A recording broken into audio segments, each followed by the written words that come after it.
Hello, dear listeners, and welcome back to another episode of our podcast. Today, we're going to delve into a topic that's close to the heart of every landscape enthusiast: transitions and flow.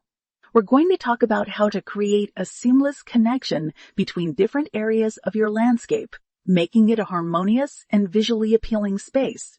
Let's start by understanding what we mean by transitions and flow in landscaping.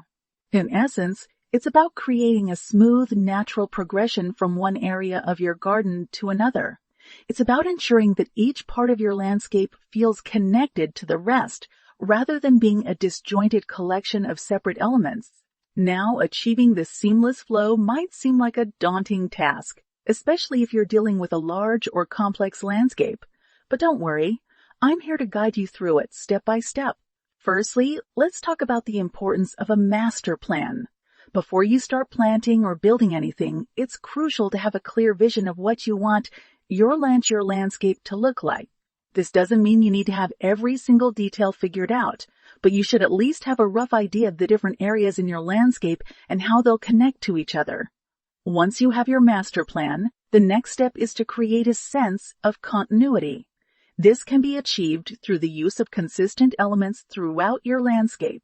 For instance, you might choose to use a particular type of stone for all your pathways, or a specific species of plant to line your borders.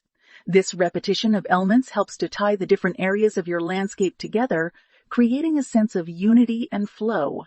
Another key aspect of creating a seamless transition is the use of gradual changes rather than abrupt shifts. For example, if you have a sunny flower garden that transitions into a shady woodland area, you might use plants that can tolerate a range of light conditions in the transition zone. This way, the change from one area to another is less jarring and feels more natural.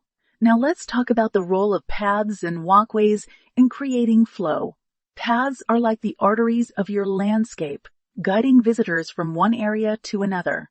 They should be designed in a way that feels intuitive and natural.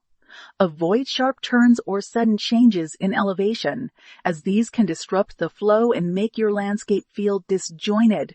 Instead, opt for gentle curves and gradual slopes that guide the eye and the feet smoothly through the landscape. In addition to paths, you can also use other elements to guide the eye and create a sense of flow.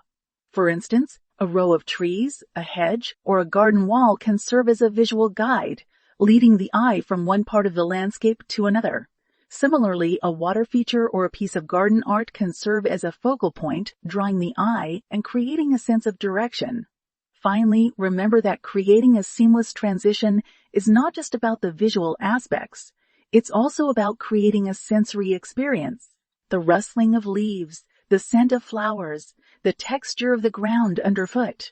All these elements can contribute to the sense of flow and continuity in your landscape.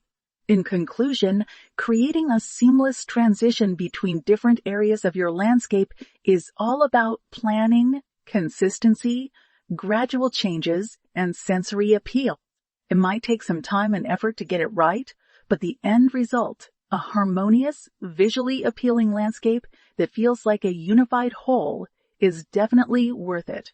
That's all for today's episode, dear listeners. I hope you found it helpful and inspiring.